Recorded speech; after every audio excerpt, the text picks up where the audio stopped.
Can we do it right together? Can we do it? Yes, we can. Each man must do his bit. Welcome to another edition of The Public Interest. My name is David Granger, and on this series of programs, we examine issues of interest to Guyanese at home and in the diaspora. And at present, the issue that is most important is the question of Guyana's territoriality. The fact that we inherited a certain territory over 214,000 square kilometers from our foreparents, and we have an obligation to pass it on to our children. But from the time of independence, even back before independence, that territory, our homeland, our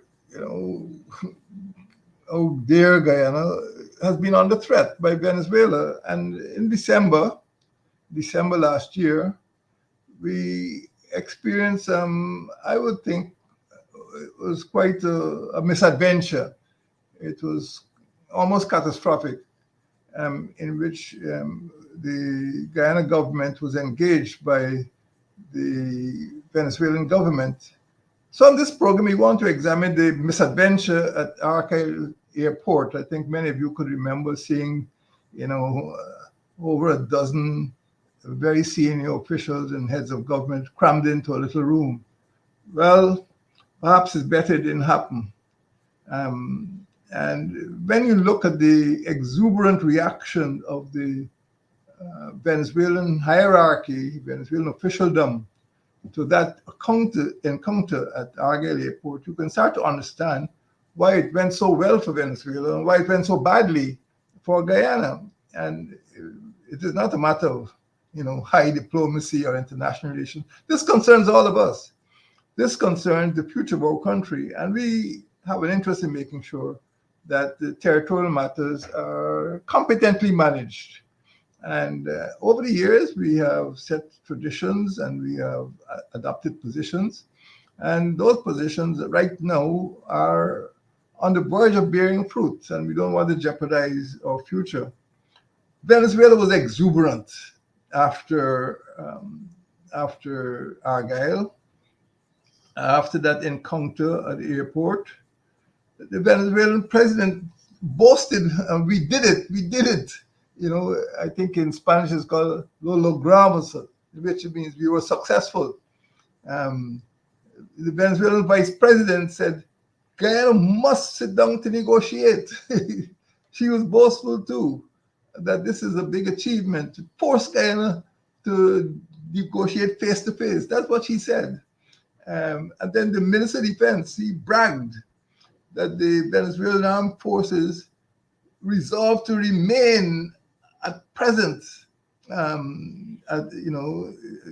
maintain its presence in the territorial controversy over their Essequibo, what they now call Guayana Essequiba, to ensure that it ends in a practical and satisfactory solution, which means that they don't feel that it has reached a situation or a stage of a practical solution as yet. So these boasts by the president and vice president and minister of defense of Venezuela explain that their objective all along, their strategic objective, was to shift the controversy from the desk of the United Nations Secretary General and the International Court of Justice. They've now shifted to Argyle Airport. This is a tragedy which, if it wasn't so serious, you would laugh because you think it's something preposterous. How did Venezuela manage to bring that off?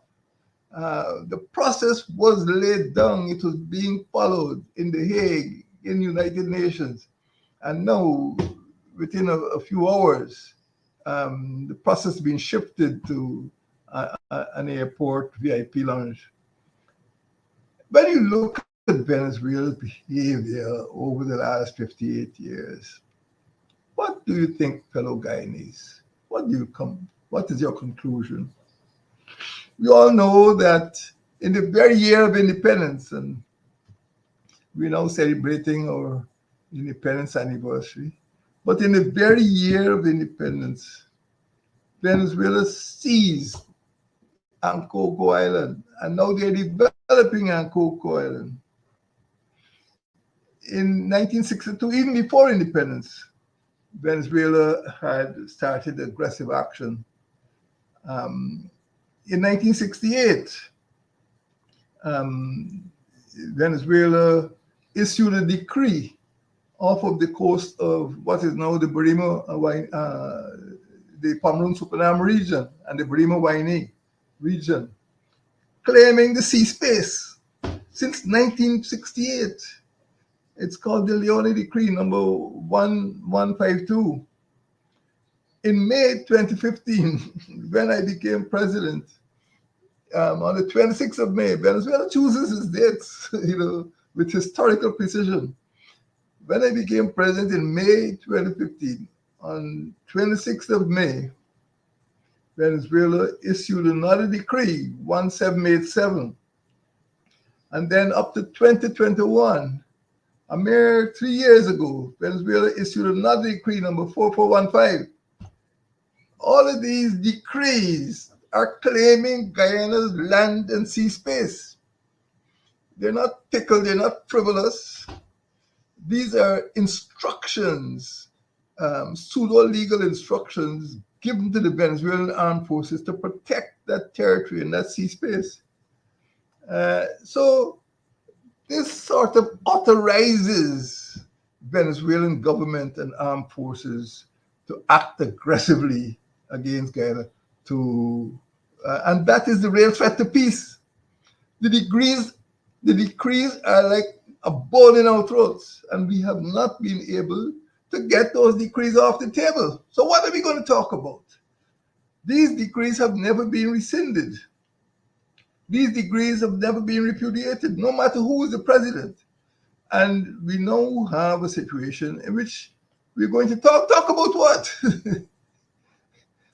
How are we going to talk about removing the threat to peace when the threat to peace is based on the very decrees which Venezuela has been promulgating since 1968?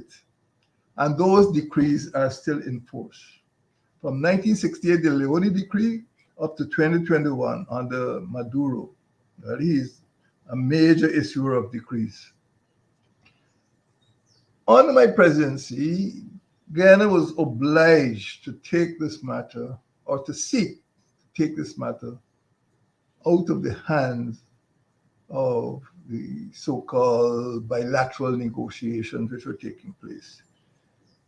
And I personally met the United Nations Secretary General Ban Ki-moon and then United Nations Secretary General Antonio Guterres. And eventually, because of Guyana's efforts, we were able to have the matter placed firmly before the ICJ for the first time in more than half a century. So we have triggered proceedings in the International Court of Justice. And up to quite recently, in last year, ICJ ruled that it had jurisdiction. Venezuelan objections increased in intensity after May 2015, not only because the APNUFC was in office, but because petroleum was discovered. So it was a very tense time for us all. And sometimes people don't remember what it was like in May 2015 when Venezuelans had begun to threaten Guyana all over again. So now we are at a situation in which the International Court of Justice says it has jurisdiction, and we are abiding by that process. The matter is in court. What are we going to talk about? The court has not ruled. ICJ said it has jurisdiction about the Venezuelan claims, which we feel are spurious. We know that the matter was settled definitively and legally in 1899. That is, 125 years ago.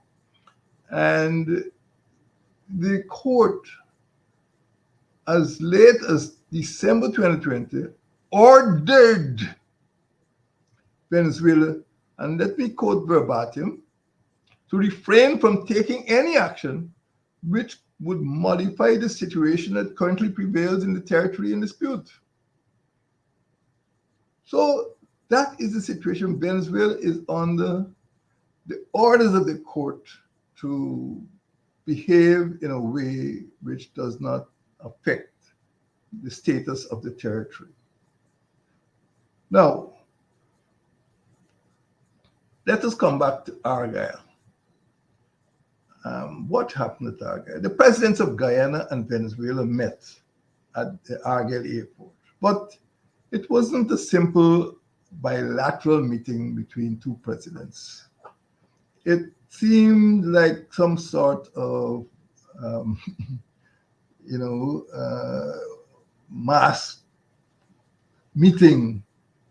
You had people from the CARICOM, you had people from CELAC, you had people from the United Nations. That is not a setting for serious discussions on the matters which have been affecting Guyana for over 58 years.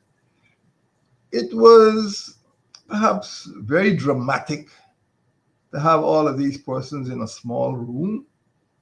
But what could the outcome be? What was the agenda? Why did Guyana go into this meeting? And what did it expect to take away from the meeting? In my view, there were many issues that Guyana could have put on the table, such as the withdrawal of those offensive decrees from 1968 to 2021. And at the end of the meeting, the decrees were still on the table. That is to say, the Venezuelan armed forces were still mandated by the government to enforce Venezuelan jurisdiction on territory which has been Guyana's territory from time immemorial. So there's a problem by having all of these people at the meeting. No meeting that size, no meeting so briefly convened could be expected to seriously deliberate on matters which are 125 years old and matters which have been definitively defined and determined. Much less could they understand Venezuelans' attitude to Guyana over the last 58 years. So what were they expected to contribute? Are they mere onlookers? Are they observers? Did they have briefs about this territorial controversy? Did they understand the issues? Does the Prime Minister of St. Vincent and the Grenadines understand the issues facing Guyana on a day-to-day basis at Baramita, at Parima, at Waramadang, at Whitewater? Does he understand the problems we have faced for 58 years? And who made him an interlocutor? Who made him an honest broker? Maybe a broker. What qualifies him to sit in judgment or to arrange any meeting at all? My friends, it's a serious matter. Now, what is the outcome of the Argyle meeting? They published something called the Declaration of Argyle for Dialogue and Peace between Guyana and Venezuela. Maybe we should have reworded it, the Declaration of Argyle, to prevent Venezuela from terrorizing Guyana. That is what the official communication stated. Guyana is not a threat to Venezuela. Let me look at some of the clauses in this dialogue, in this declaration. The declaration committed the two sides, that is Guyana and Venezuela, to desist from threatening or using force against one another. This is a joke. Guyana has never used force against Venezuela. To continue dialogue on matters of mutual importance. We've been doing that for 58 years. To pursue good neighborliness, we've tried. To pursue peaceful coexistence and unity in Latin America and the Caribbean. To establish a joint commission, yes, another commission. Well, you know where that's going to go. a joint commission of foreign ministers of Guyana and Venezuela. We don't need to go to Argyle for the foreign ministers to speak to each other and to submit a report in every 3 months. No, we've created another layer of bureaucracy. Instead of going simply to the UN or the ICJ, we now have a joint commission which has now got to submit reports. And we'll be dealing with matters arising, and we'll be dealing with another agenda. So we have to meet in Brazil. And we did meet and we reported. So where this process is going to go, when so many other processes have never succeeded, no one knows. No one could say for sure. Well, the Joint Commission did meet, and perhaps we should all be grateful to President Lula da Silva for removing the process from the Argyle Airport in St. Vincent and putting it in a setting, a diplomatic setting, an international setting, where serious deliberations could take place without the cast of thousands, without all these observers and spectators and cheerleaders. So the setting in, Itamaraty, as the Brazilian Foreign Ministry building is called, was much more conducive to serious deliberation and decision making.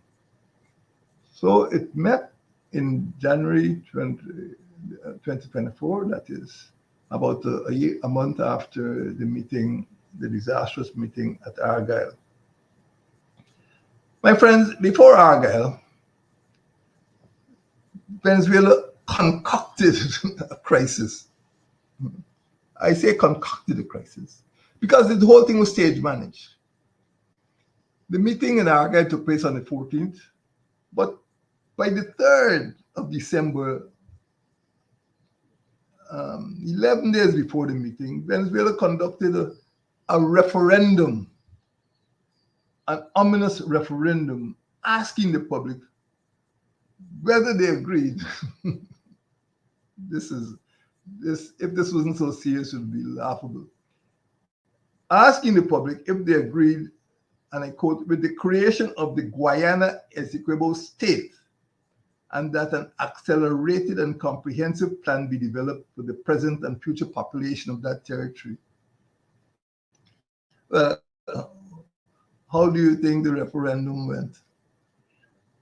The Venezuelan government said that they got 10 million votes in support of the referendum, which shows their skill at mobilizing people. But what was the effect that Venezuela now claimed? This is all before Argyle. Venezuela now claimed that because of the results of that referendum, it has the authority to implement certain measures. And based on that referendum, they created something called the Guyana Essequibo state. So Venezuela, out of thin air, have converted 5 of Guyana's regions, region 1, 2, 7, 8, and 9, as a state. And they even appointed a head of that state, a temporary or provisional administrator over the territory. So on the 5th, this state was declared. On the 3rd, the referendum was held. So you can see, stage by stage, they are creating the conditions for Argyle. Argyle was well planned. It wasn't well planned in St. Vincent. It was planned in Caracas. That is the long and short of the story. Stage by stage, everything fitted into that Caracas plan, that plan that was hatched in Miraflores, the presidential palace. So we now have a situation in which Venezuela assumes or presumes to have the authority to construct a naval base, to construct landing strips, helicopter pads on the border with Guyana. The whole thing is a setup. That is all. It's a setup. And unfortunately, I don't think Guyana understood the guile of Venezuela in luring us into this ambush, in luring us into this trap. Because Venezuela has continued its aggressive actions before, during, and after Argyle. It is determined to continue its efforts to annex Guyana's territory. It has even promulgated something called the Organic Law for the defense of Guyana Essequibo. That happened on the 3rd of April, 2024. All of this, the whole basket of measures, the whole menu of measures, all the menu of measures were concocted before Argyle. And what we're seeing now is this conspiracy playing out. But Argyle was the centerpiece of the conspiracy. Argyle gave it the stamp of legitimacy. And that is one of the reasons I feel that the president of Brazil was advised not to show up, because he did not want to be part of that catastrophe.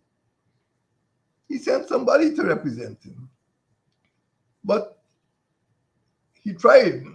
I think his foreign minister tried, when they saw the disaster, to try to repair the damage. But that has not appeared to be a possibility as yet. So, based on this I would call house of cards that Venezuela has constructed, they have now promulgated an organic law which will cement Guyana Essequibo as a state into Venezuela. And they're now building concrete structures to link the Venezuelan mainland to Ancoco. As you know, Ancoco is an island which they seized from Venezuela in 1966, the year of Guyana's independence. And since then, they've occupied it. So even the question of occupation of Ancoco did not come on the table of Argyle Airport.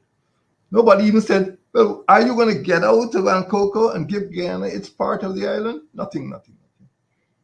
Nothing was said that will cause Venezuela to take a step back, to retrace its steps, and to behave in a more friendly manner. So, in a sense, Argyle failed to resolve the problems faced by Guyana, and failed to prevent Venezuela from acting aggressively. What we see, therefore, my friends, is, in my view, Argyle was a colossal catastrophe for Guyana. Guyana got nothing. It was a rich reward for Venezuela. Everybody left there boasting. The president was boasting that we did it. The vice president was boasting we forced Guyana to come to the table. And the minister of defense was boasting we'll never remove from the Atlantic facade.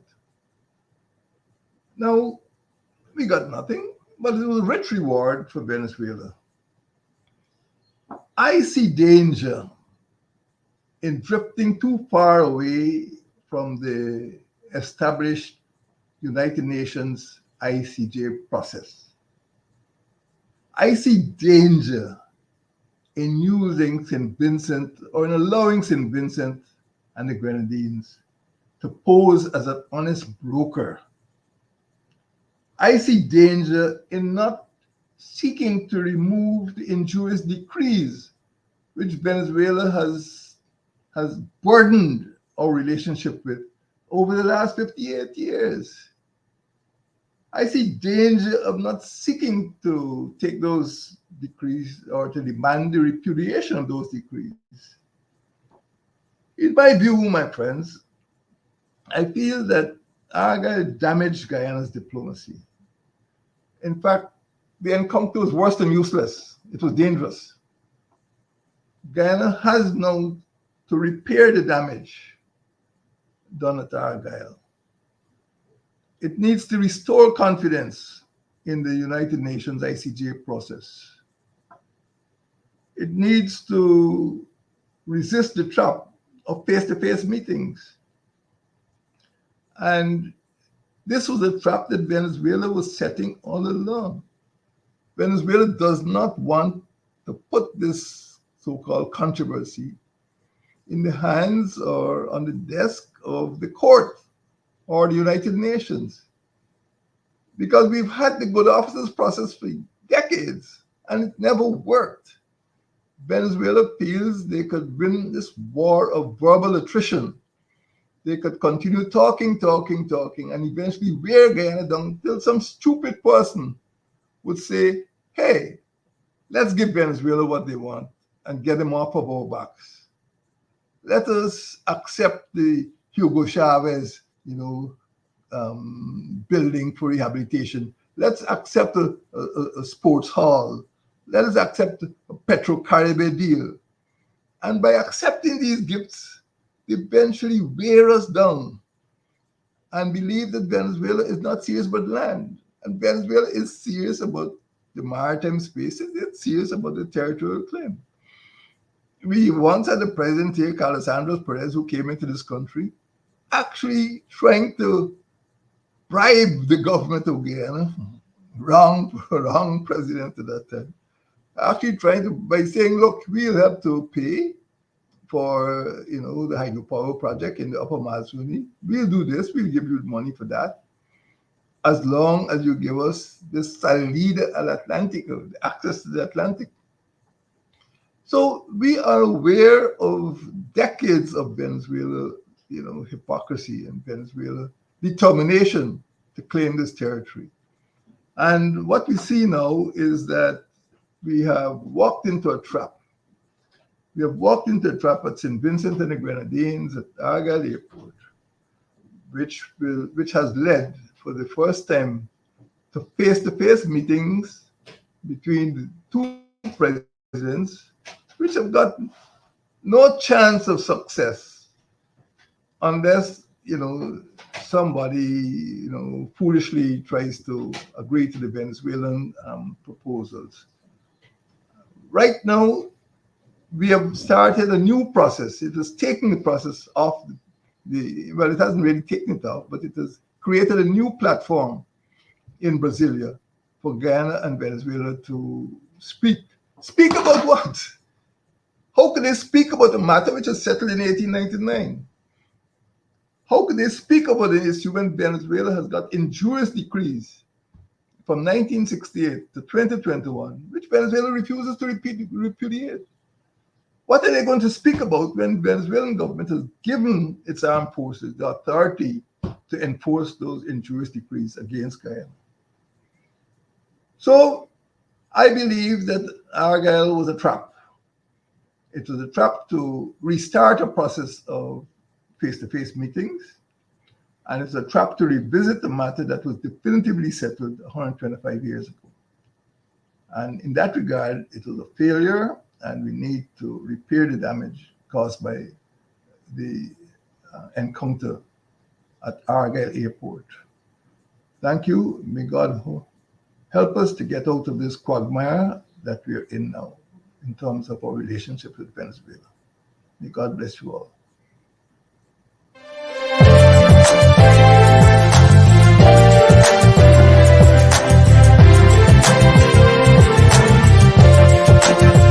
Let us cooperate for the young.